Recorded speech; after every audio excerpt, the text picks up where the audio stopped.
factory outlet, Chandanagar, Mukunda Jewelers, opening soon. No making charges.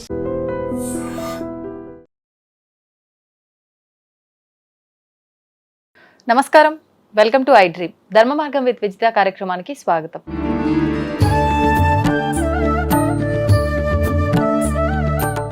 నమస్కారం గురుగారు. ఓం శ్రీ మహాగణాధిపతయే నమః. గురుగారు, మనకు ఈ మాసంలో వచ్చే అంటే చైత్ర పౌర్ణమికి ఏదో కీడు ఉంది అని చెప్పి కొన్ని వీడియోల్లో మనం చూడడం జరిగింది ఇప్పటికే. ఆ రోజు కనుక మనం పరిహారాలు పాటించకపోతే కొన్ని ఇబ్బందుల పాలవుతాము అని చెప్పి వింటూ ఉన్నాం. ఏంటి నిజంగా ఈ పౌర్ణమి అంత కీడుతో ఉందా, అంత నెగిటివ్ చూపించబోతోందా? అసలు మనం వింటున్నదంతా వాస్తవమేనా? వాస్తవం అయితే ఎటువంటి పరిహారాలు పాటించాలి? తప్పకుండా అమ్మా. పౌర్ణమి గురించి మనం విన్నవి నేను కూడా చూసా. ఒక్క కొడుకున్న వాళ్ళు ఇలా చేయకపోతే కీడుని రాసుకుంటూ వచ్చారు. ఎక్కడ ఎందులోనూ నిజం లేదు. అదంతా పచ్చి అబద్ధం. నమ్మవలసిన అవసరం ఏమీ లేదు. అసలు అమావాస్యే కీడు కాదు, పౌర్ణమి ఎందుకు కీడు అవుతుంది మనం ఆలోచించుకోవాలి. మరి ఈ పౌర్ణమికి ఎందుకు ఇంత విశేషంగా చెబుతున్నారు అంటే, ఉన్నది ఉన్నట్టు చెబితే ఎవరు పట్టించుకోరు కాబట్టి దానికి ఏదైనా కాస్త ఘాటు పదార్థాలు దానికి తగిలిస్తే వామ్మో అని చూస్తారు కాబట్టి చెప్పడమే.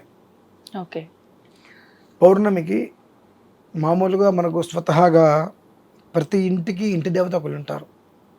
అంటే కులదేవత, గ్రామదేవత.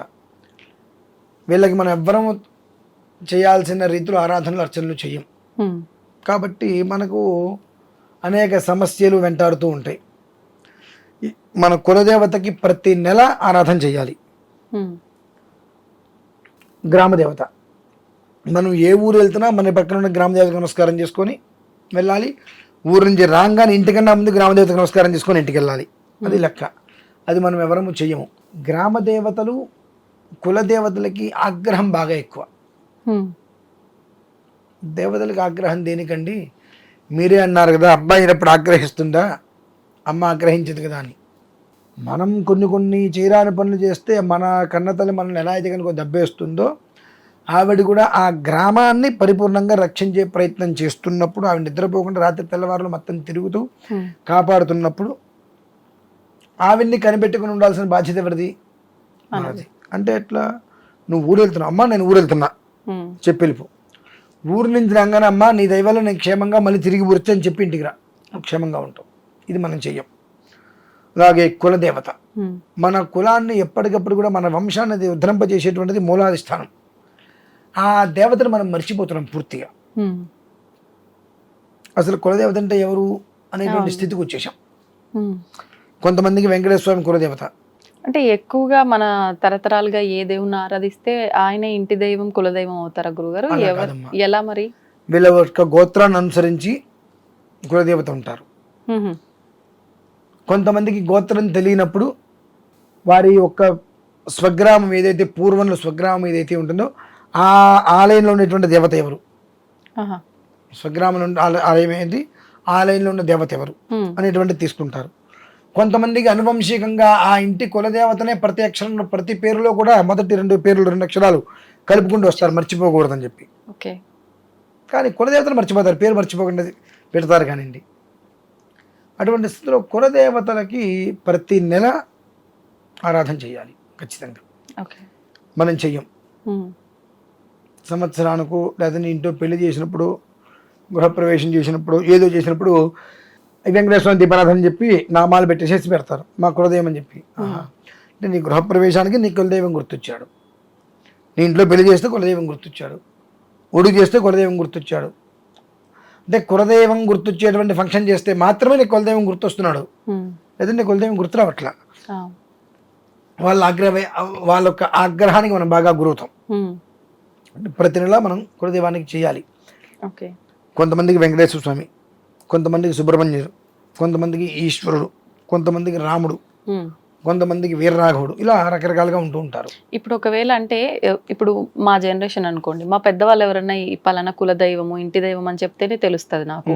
వాళ్ళు చెప్పలేదు అంటే నాకు తెలియదు కదా, మరి నేను ఎలా చెప్పినప్పుడు అసలు మన గోత్రం ఏంటి, మన పూర్వీకుల పేర్లు ఏమేమి అనేటువంటి విషయాల నుంచి వస్తుందండి. గోత్రానికి దగ్గర ఋషులు ఉంటారు. ఆ ఋషి ప్రోక్తాన్ని అనుసరించి మన కులదేవత వీళ్ళు అని వస్తారు. కొంతమందికి మామూలుగా కూడా మా కులానికి అధిష్టాన దేవత ఇలా అని చెప్పి చెప్పుకుంటూ వస్తూ ఉంటారు. అది ఒక విధానం. ఇప్పుడు వైశ్యులు ఉంటారు, షావుకారులందరూ కూడా ఏమంటారు, మాకు కన్యకా పరమేశ్వరి కులదేవత అంటారు. ప్రతికి కులదేవత వేరు, ఇంటి దేవత వేరు.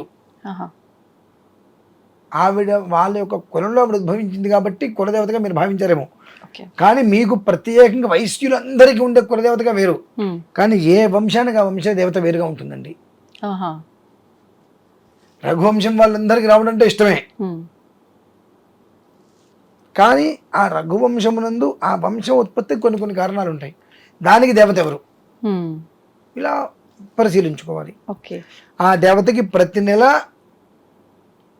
అమావాస్య లేదంటే పౌర్ణమి వచ్చినప్పుడు ఆ దేవతకి ఇష్టమైన ప్రసాదాన్ని నివేదనగా పెట్టి సాయంత్రంలో దాన్ని మనం భుజించుకుంటూ ఉండాలి. అటువంటి ఆరాధన చేయలేని వారు రేపు పౌర్ణమి రోజు నాడు ఇంట్లో కానీ దేవాలయంలో కానీ మన పీఠంలో కానీ ఎక్కడైనా సరే దీనికి సంబంధించినటువంటి ఆరాధనని పూర్తి చేసుకోవడం చాలా శ్రేయదాయకం. అది ఇంటి దేవత, గ్రామ దేవత, కులదేవత వీళ్ళ యొక్క ప్రసన్నత పొందటానికి, వీళ్ళ యొక్క ఆగ్రహం ఆవేశం నుంచి పూర్తిగా బయటకు వచ్చి వాళ్ళని ప్రసన్నత చేసుకోవడానికి కొన్ని కొన్ని ప్రయోగాలు ఉంటాయి. ప్రతి మనిషి వారి ఇంట్లో కానీ దేవాలయంలో కానీ మన పీఠంలో కానీ కొన్ని పూర్తి చేసుకోవచ్చు. అలానే పీఠంలో చేసేటువంటి వాటిల్లో కొన్ని ప్రయోగంగా చేసేటువంటి వైదిక విధానాలు ఉంటాయి. అవి పూర్తి చేసుకోగలిగితే ఈ ఇష్టదేవత, కులదేవత, గ్రామ దేవతలు ఎవరైతే ఉంటారో వారి యొక్క అనుగ్రహం అనేటువంటిది కలిగి అక్కడి నుంచి ప్రతి నెల వారి ఇష్టదేవతకి వారు బెల్లం నివేదనం, కొబ్బరికాయ నివేదనం, ఏదో ఒకటి నివేదన పెట్టుకుని ఉన్నట్లయితే శాప ప్రభావం నుంచి పూర్తిగా వాళ్ళు బయటపడతారు. ఇప్పుడు ప్రతి నెల వాళ్ళకి సంబంధించింది అని అంటే పౌర్ణమి రోజే చేయాలా, ఏ రోజైనా చేయొచ్చు, అమావాస్య చేయొచ్చు, ఈ రెండు కుదరలా నెలకు ఒక ఆదివారం పెట్టుకోండి. సండే రాజు ఫ్రీగా ఉంటారు కాబట్టి ఆ రోజు వాళ్ళకి నమస్కారం చేసుకొని వాళ్ళకి చిన్న వెంకటేశ్వర స్వామితో దీపారాధన చేసుకోవటం. ఎవరు ఏ దేవత అయితే ఆ దేవతకు ఒక ఆరాధన ఉంటుంది, 10-15 నిమిషాలు చేసుకొని నమస్కారం చేసుకుని ప్రసాదం తీసుకునేటట్టుగా చేసుకోవచ్చు. అలాగే రేపు చైత్ర పౌర్ణమి రోజు నాడు లంకమ్మ అమ్మవారి సంబరం ఉంటుందమ్మా. లంకమ్మ అవనిగడ్డలో ఉంటారు ఆవిడ. మా చిన్ననాటి నుంచి మేము చూస్తూనే ఉన్నాం. 3 రోజుల నుంచి ముందు నుంచి మంచి హంగామా ఉంటుంది, హడావిడి. మామూలుగా ఊరిలో ఎవరి పెళ్లి జరిగినా, ఏం జరిగినా, శుభకార్యాలు జరిగినా, ఏ ఊరు వెళ్ళినా వెళ్ళే ముందుగా ఆవిడకి ఒక ప్రదక్షిణ చేసి చెప్పి వెళ్తారు. రాగానే ఆవిడకి ప్రదక్షిణం చేసి ఇంటికి వస్తారు, కొబ్బరికాయ కొట్టి డైరెక్ట్గా ఇంటికి రారు. అంటే ఆ గ్రామానికి సంబంధించిన వాళ్ళు మొత్తం చల్లగా కాపాడుతూ ఉంటుంది ఆవిడ సంబరం. నా చిన్నప్పుడు 3-4-5 రోజులు చేసేవారు, ఇప్పుడు ఒక రోజు 2 రోజులు చేస్తున్నారు. కుదిరితే ఆ రోజు నాడు వెళ్తే అక్కడ జనాలు మనం తట్టుకోలేం. 2 రోజుల ముందు 2 రోజుల తర్వాత వెళ్ళి ఆవిడ నమస్కారం చేసుకుని రాగలిగితే ఒక రకమైనటువంటి గ్రామ దేవతలు వీళ్ళు మొత్తం 108 మంది అమ్మ. మనందరికీ తెలిసింది ఎల్లమ్మ, పోచమ్మ, పెద్దమ్మ, వీళ్ళు మాత్రం ఇక్కడ మనకు తెలుసు. అంతేగాని నాంచారమ్మ, తలుపులమ్మ, లంకమ్మ అనేటువంటి పేర్లు ఇక్కడ ఎవరికి కూడా తెలియవు. గ్రామ దేవతలో ముఖ్యులు. మన తెలంగాణలో మాత్రమే గ్రామ దేవతలు ఉంటే పెద్దమ్మ తల్లి ఇట్లా కొంతమందిని కొన్ని రకాలుగా ఆరాధిస్తారు, కానీ అక్కడ అట్లా కాదమ్మా. ఆరాధించే విధానాలు అవన్నీ కూడా వేరే విధంగా ఉంటాయి. ఒకటే తమ్ముడు అందరికి 108 మంది అక్క చెల్లెలకి పోతరాజు. అంటే ఈ చైత్ర పౌర్ణమి రోజు నాడు అవనిగడ్డ వెళ్ళి లంకమ్మ అమ్మవారి అంటే పౌర్ణమి ముందు రోజు తర్వాత రోజు అమ్మవారి దగ్గరికి వెళ్ళి ఆలయం చుట్టూతా తిరిగి ఒక ప్రదక్షిణ చేసి నమస్కారం చేసుకుని ఒక కొబ్బరికాయ కొట్టుకుని దర్శనం చేసుకొని రాగలిగితే ఒక రకమైనటువంటి యో దోష సమాజని తద్దోష ప్రాయశ్చిత్తం లభ్యమవుతుంది.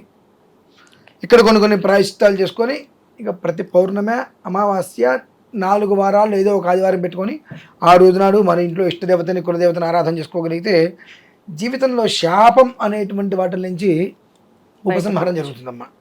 అది పరిస్థితి.